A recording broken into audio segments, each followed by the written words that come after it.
السلام علیکم محترم ناظرین و سامعین، آج ہم ایک بہت بڑی غلط فہمی کو، ایک بہت بڑی کنفیوژن کو اس ویڈیو کے اندر دور کریں گے، اور وہ ہمارے معاشرے کے لوگوں کے اندر یہ ہے کہ جس کا عقیقہ نہیں ہوا اس کی قربانی بھی نہیں ہوگی، یعنی جس کے نام سے عقیقہ نہیں کیا گیا اور وہ صاحب نصاب ہو گیا تو اب وہ قربانی بھی نہیں کر سکتا۔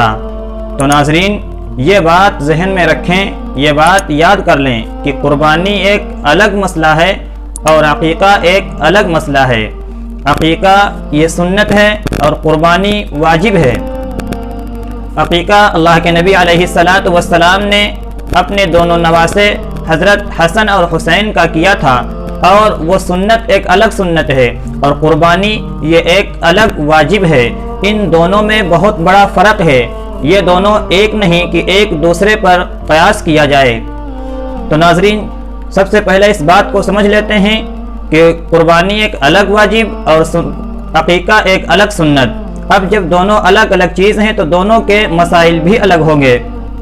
رہی یہ بات کہ جس کا عقیقہ نہیں ہوا وہ قربانی نہیں کر سکتا اگرچہ وہ صاحب نصاب ہو جائے، یہ بہت بڑی غلط فہمی ہے۔ اس کا شریعت سے کوئی تعلق نہیں، شریعت کے متعلق اس میں کوئی ایسے مسائل نہیں آئے۔ بہرحال یہاں رک کر بات یہ سمجھ لیں کہ جو صاحب نصاب ہو گیا اس پر قربانی کرنا واجب ہے۔ ایام قربانی میں جس کے پاس اتنا مال ہو گیا کہ وہ صاحب نصاب ہو گیا تو اب اس پر قربانی کرنا واجب ہے۔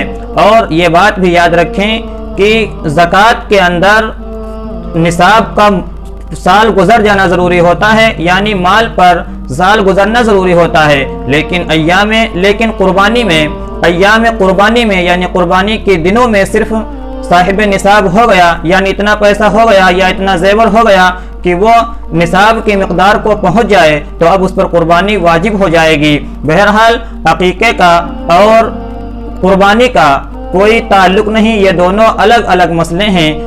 جس کا عقیقہ نہیں ہوا اگر وہ قربانی کرنا چاہے، یعنی اگر اس پر قربانی واجب ہو گئی، وہ صاحب نصاب ہو گیا تو اب اس پر قربانی کرنا واجب ہوگا۔ ٹھیک ہے ناظرین، امید کرتا ہوں کہ ویڈیو پسند آئی ہوگی۔ ویڈیو پسند آئے تو لائک کریں اور ساتھ میں چینل کو سبسکرائب کر لیں۔ ملتے ہیں ایک نئی معلومات کے ساتھ نئی ویڈیو میں، تب تک کے لیے السلام علیکم ورحمۃ اللہ وبرکاتہ۔